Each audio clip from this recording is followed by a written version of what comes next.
En nombre del Padre, del Hijo y del Espíritu Santo. Amén. Queridos hijos, una tercera prédica sobre el Sagrado Corazón de Jesús, símbolo del amor de Dios hacia nosotros, una prédica que también será larga, creemos y deseamos importante, y detrás de lo que es el amor de Dios para nosotros, queremos, deseamos que nuestras vidas sean un canto de amor hacia Dios. Muy hermosa expresión, un canto de amor hacia Dios. Por eso insistir. Habíamos dicho, nobleza obliga, amor con amor se paga. Nadie es tan noble con nosotros como Dios. Nosotros debemos intentar ser entonces nobles con Él, nobles con Dios. Y nadie nos ha amado tanto ni nos ama tanto como Dios. Debemos intentar amarlo a Él.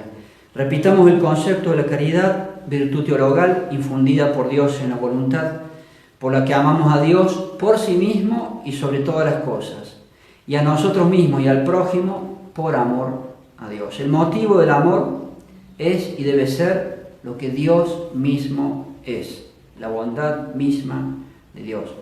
La caridad, dijimos, tiene tres campos de acción: Dios, nosotros y el prójimo. Pero el motivo o razón del amor, el motivo de amar, ha de ser siempre Dios. Yo debo amar siempre por motivo de Dios. El motivo es Dios. De lo contrario, nos salimos, lo habíamos dicho, del amor, de la caridad, y entramos en el puro amor natural, que es imperfecto y que es insuficiente, amando a nuestros seres queridos y familia por la pura y sola fuerza de la sangre, o amando al prójimo por filantropía, como hacen los masones, también el Rotary Club, etc., pura filantropía, o por puro egoísmo o por ventajas. Frente a todos esos amores puramente naturales, insuficientes, imperfectos, está la excelencia de la caridad, cuyo motivo de amar es y debe ser Dios. Yo debo amar por Dios, yo debo amar porque Dios me pide amar. En primer lugar, con Santo Tomás recalquemos otra vez la excelencia de la caridad, la más excelente de todas las virtudes, porque es la que más nos une a Dios y porque dirige hacia el fin último los actos de todas las otras virtudes, inclusive de la fe y la esperanza, que estarían muertas si no tenemos la caridad. También decíamos que en nuestros actos voluntarios, en el ejercicio de nuestra libertad, entender la excelencia de la caridad o amor a Dios es capital. La más importante de las virtudes nos llevaría a la salvación y a la santidad, quiera Dios, y de allí hemos insistido y repetimos porque es muy importante ello de intentar hacer todos nuestros actos, los más sencillos de cada día, inclusive los más pequeños, todos nuestros actos, intentar hacerlo por amor a Dios, siempre por amor a Dios, de modo que la caridad impere todas nuestras acciones y así ellas valdrían muchísimo más para alcanzar una profunda unión con Dios, valdrían muchísimo más para alcanzar nuestra santificación personal, valdrían muchísimo más para los futuros premios que esperamos tener en el cielo. Hacer todo por caridad, que el motivo imperante, que lo que empuje sea siempre en todas nuestras acciones amor a Dios, porque Dios me pide amar. En el famoso himno a la caridad de San Pablo tenemos también hermosísimas muestras de lo que es la excelencia de la caridad. El tan famoso himno que es todo el capítulo 13, muy famoso, de la primera carta a los Corintios, y allí se nos muestra, decimos, la excelencia de la caridad. Solamente tres versículos compartimos. Si yo hablara la lengua de los hombres y de los ángeles, pero no tuviera caridad, sería como bronce que suena o como címbalo que retiñe, como un puro metal hueco. Es sonans aut cymbalum tiniens. Y si yo tuviera toda la fe, de modo que moviera las montañas, de un lugar a otro, imaginen, si yo tuviera toda la fe, de modo que trasladara los montes de un lugar a otro, pero no tuviera caridad, nada soy, nihil sum. Y si yo distribuyese, todas mis riquezas en alimentos para los pobres, y si entregara mi cuerpo para que arda en las llamas, pero no tuviese caridad, nihil mihi prodest, de nada me aprovecha. Todas nuestras acciones valen y tienen mérito ante Dios y para la vida eterna solo en tanto y en cuanto las hacemos por caridad, por amor a Dios, que es lo mismo que decir solo en tanto y en cuanto las hacemos en estado de gracia. Sin estado de gracia no hay caridad. Vamos a valernos de la Sagrada Escritura para mostrar otros conceptos muy profundos y muy hermosos, creemos, alrededor de la caridad. Citas tomadas principalmente de Monseñor Juan Strobinger en su Biblia comentada y sus comentarios, los comentarios de él, muchos muy excelentes, para ver cómo debe ser nuestra vida espiritual y para ver cómo es el amor de Dios y así saber cómo debería ser nuestro amor hacia Él. En las citas que hemos escogido veremos dos aspectos del amor de Dios. El primero, mostrar que el amor de Dios hacia nosotros es como el amor de una madre. Es como el amor de una madre. El segundo, mostrar que el amor de Dios hacia nosotros, hacia nuestras almas, es como el amor de un esposo. Dos cosas importantísimas y hermosísimas. Saber que el amor de Dios tiene las características del amor de una mamá, de una madre, y saber también muy profundamente que el amor de Dios hacia nuestras almas, hacia nosotros, es como el amor de un esposo, como el amor de un esposo. Primero, sobre el amor maternal de Dios hacia nosotros. En Isaías leemos: regocijaos con Jerusalén, para que os amamantéis hasta saciaros de los pechos de sus consolaciones, para que sorbáis con fruición la abundancia de su gloria, porque así dice el Señor: he aquí que voy a derramar sobre ella la paz como un río y como un torrente desbordado la gloria de los gentiles. Vosotros chuparéis su leche, seréis llevados en brazos y acariciados sobre las rodillas. Como aquel a quien consuela su madre, así os consolaré yo a vosotros, Dios. Como aquel a quien consuela su madre, así os consolaré yo a vosotros. Seréis consolados en Jerusalén. En el comentario, Monseñor Juan Strobinger anota un expositor claro y profundo del Evangelio. Refiriéndose a nuestro pasaje, trae una meditación que puede iluminar toda una vida. Dice: mientras no tomemos en serio el dogma de que Dios es amor, es decir, mientras no lo creamos del todo, no podremos decir que vivimos la fe. Bien vemos que no se trata de cosas dejadas a nuestra elección como tal o cual práctica devota, se trata de la recta fe, sin la cual, dice San Pablo, es imposible agradar a Dios.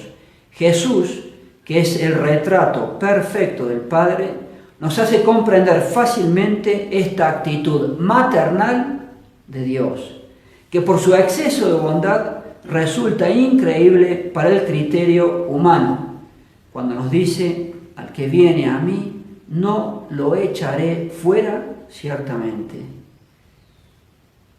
Más aún, las que consideramos como miserias, sean las que fueren, lejos de ser un obstáculo, son un título, el gran título, para reclamar la benevolencia del que vino como Salvador y no se cansó de insistir que no buscaba justos, sino pecadores, no sanos, sino enfermos. La única condición que Dios nos pide para ser como una madre con nosotros La única condición es la sinceridad de nuestro amor hacia Él, sin fingimiento, que por ser tal ha de llevar arrepentimiento también verdadero y sincero de nuestros pecados, y el deseo de amarlo de verdad y para siempre. Eso queremos recalcar, habría muchísimo sobre el amor maternal de Dios hacia nosotros. En segundo lugar, ahora, el amor de Dios hacia nosotros, hacia nuestras almas, es como el amor de un esposo, como el amor de un esposo. En cuanto a este amor como esposo de Dios, dicho amor se patentiza y se compara en la misma Sagrada Escritura con nuestra falta de correspondencia. Él es así y nosotros somos así. El amor como esposo que nos tiene Dios se compara y se trata de hacer más patente con nuestra falta de correspondencia hacia Él, nuestra traición, nuestro adulterio, como lo llama la misma Biblia, pecados. El padre Leonardo Castellani, hablando del Sagrado Corazón de Jesús, a quien dedicamos esta prédica, que es el amor, recalcando él que el Sagrado Corazón es el amor de Dios hacia nosotros, insistía, pero es un amor no correspondido, decía el padre Castellani. Nosotros no correspondemos con el amor hacia Dios. Él es así, vean cómo es Él y vean cómo somos nosotros. Trataremos del famoso capítulo 16 de Ezequiel, donde tenemos, junto con muchas otras partes de la Biblia, profundísimas enseñanzas para saber cómo es Dios con nosotros y la recién mencionada falta de correspondencia de nuestra parte. Él es y se comporta como un esposo, ya lo veremos. Nuestra alma es su esposa y la paga que le damos son nuestros adulterios o pecados. Vale la pena leer entero dicho capítulo de Ezequiel, hacer una lectura meditada, muchas meditaciones en realidad, con el texto y con los comentarios de Monseñor Juan Straubinger en su Biblia. Este capítulo 16 se le suele llamar alegoría de toda la historia de Israel, porque es una comparación con lo que hizo el pueblo de Israel. Pero es también, y todos los autores se dedican también a ello, por derivación y en sentido espiritual, una alegoría de todas nuestras vidas, vidas de traición a un Dios amante. Algunos también llaman este capítulo alegoría de la esposa adúltera, así lo llaman también, el amor del Sagrado Corazón de Jesús y el amor nuestro, que deja que desear. Escucharemos entonces una muy breve parte de su texto, es extenso el capítulo, hemos escogido la que hemos escogido para esta prédica. Dice así: pasando yo cerca de ti, está hablando Dios, pasando yo cerca de ti, te vi cómo pataleabas en tu sangre y te dije cuando estabas en tu sangre, vive, estás viva todavía. Te hice crecer como la hierba del campo y creciste y te hiciste grande y llegaste a ser muy hermosa. En la nota, dice Monseñor Straubinger, te dije cuando estabas en tu sangre, vive. Es decir, que cuando la ve o nos ve, en el abismo de la miseria y de la impotencia, dice Monseñor Straubinger, es cuando repara en ella, es cuando repara en nosotros. Esto, sigue diciendo Monseñor, que no es ciertamente según la lógica ordinaria, nos hace comprender uno de los principales misterios del amor de Dios. Y aún sabremos por qué Él permite el pecado para poder hacer misericordia. Santa Gertrudis entendió esto cuando Jesús le dijo que no quería quitarle sus defectos para no perder el gusto que tenía en perdonárselos. Y Santa Teresita lo entendió cuando nos dijo que nos complaciésemos en ser débiles e incapaces de toda virtud, precisamente para que el uno, Dios, pueda dar, es necesario que el otro, nosotros, esté en condiciones de recibir. Si fuésemos buenos y santos, ¿para qué necesitaríamos del Salvador? De ahí que, como dice la Virgen, Dios nos colma tanto más cuanto más vacíos nos ve. Y esta frase hermosísima: el que no se aprovecha de este Dios tan maravilloso es porque no lo conoce. El que no se aprovecha de este Dios tan maravilloso que nos quiere perdonar es porque no lo conoce. Y el que no tiene en cuenta que el amor es el misterio esencial de Dios, vive desengañado, como sirviendo a un tirano al cual vanamente pretenderá obedecer y menos amar. El amor de Dios hacia nosotros es la verdad que nos hace admirar al Padre y a Jesús para poder amarlos a ambos. Entonces sí cumpliremos su ley, porque nos gozaremos más en ellos que en el mundo engañoso. ¿Quieren cumplir con Dios? Ámenlo y cumplirán. Es el misterio esencial. Si no, uno se siente que está sirviendo a un tirano, dice Monseñor Juan Strobinger. El que no se aprovecha de este Dios tan maravilloso es porque no lo conoce. Pero a pesar de que Dios nos da todo y nos ama como un esposo, a pesar de que nos ama porque nos ve débiles y miserables, nosotros, en vez de pagarle con amor, le pagamos con nuestros pecados. Así somos siempre. ¿Y cuánto tolera y cuánto soporta Dios? Veamos más del texto de la Biblia. Decía allí: estabas en tu sangre, dabas lástima. Estabas en tu sangre, pero después llegaste a ser muy hermosa. Y continúa más adelante: pero confiaste en tu hermosura y prostituiste tu nombre, y ofreciste tus fornicaciones a todos los transeúntes, entregándote a ellos. Más adelante, con una imagen muy muy fuerte, el texto de la Sagrada Escritura agrega: qué débil es tu corazón, dice Dios el Señor. Haces todas estas fechorías como la ramera más desvergonzada. A todas las rameras se les da paga, pero tú pagabas a todos tus amantes y les hacías regalos para que de todas partes viniesen a fornicar contigo. La esposa que traiciona. Monseñor Juan Strobinger magistralmente comenta aquí: dentro de esta parábola y en el terreno espiritual, lo que esto tiene de abominable para un marido bueno, amante, preocupado de hacer feliz a su esposa, así es Dios con nosotros, es precisamente eso, que ella vaya a buscar en otros brazos y a una costa de regalos la felicidad que Él, Dios, le brindaba con toda su alma. Así hacemos nosotros con nuestros pecados, cuando pecamos. Continúa Monseñor Strobinger.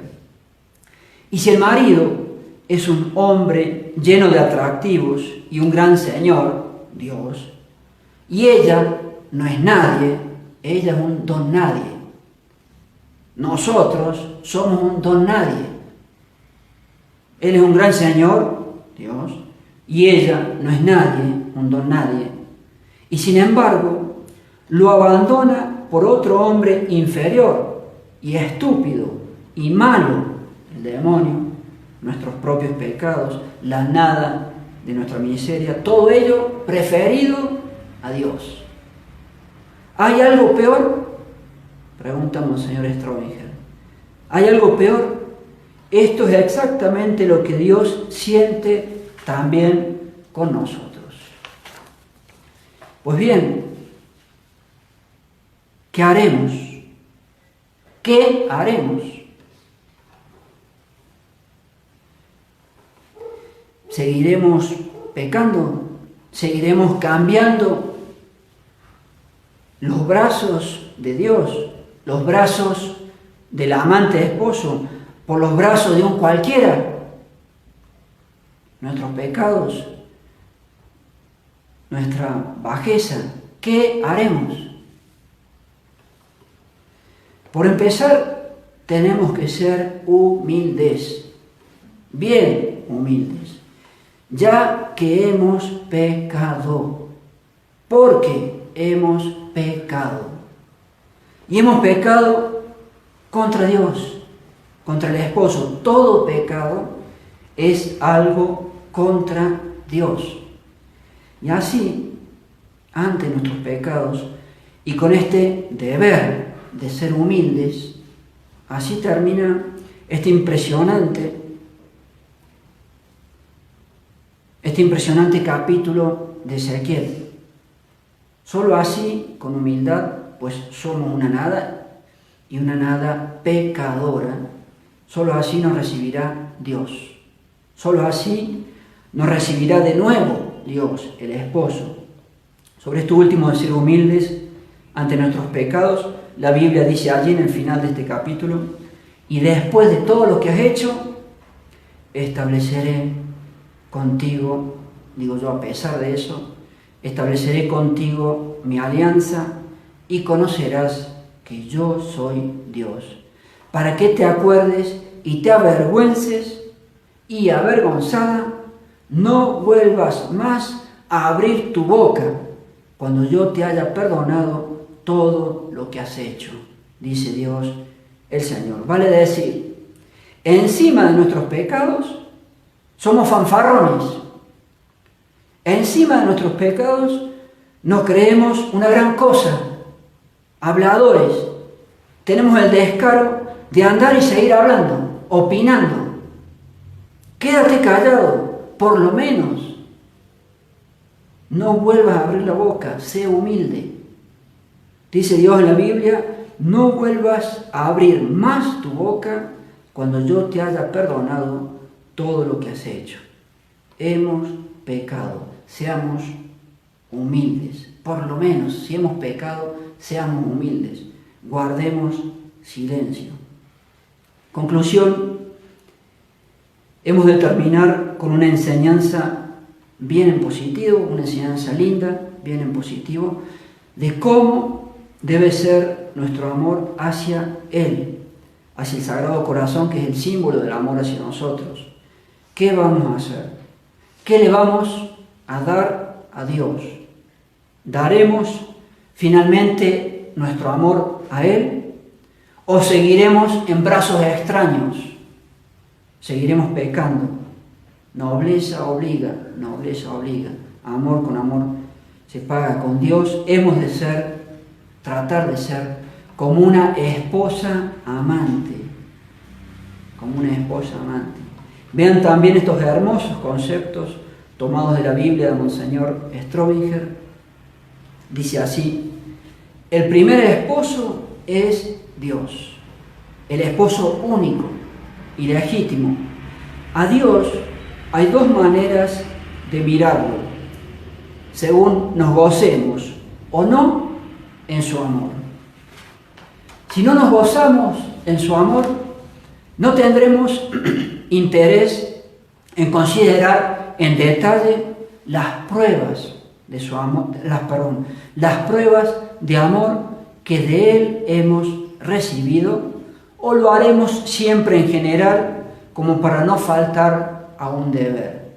Pero en cambio, veamos a la novia enamorada, veamos a la esposa enamorada de su esposo, cómo se goza y se complace repasando en su memoria aquel momento determinado en que su amado le dedicó tal palabra afectuosa, o reviviendo aquel otro momento en que él le dio esta otra prueba de que le amaba. En esto se conoce el amor vivo, momentos vivos, que nos muestran otras tantas manifestaciones de su corazón, no sistemáticamente, sino con intimidad. Qué lindo y qué hermoso intentar amar más a Dios como una esposa amante, repasando una y mil veces, repasando en la memoria, tantos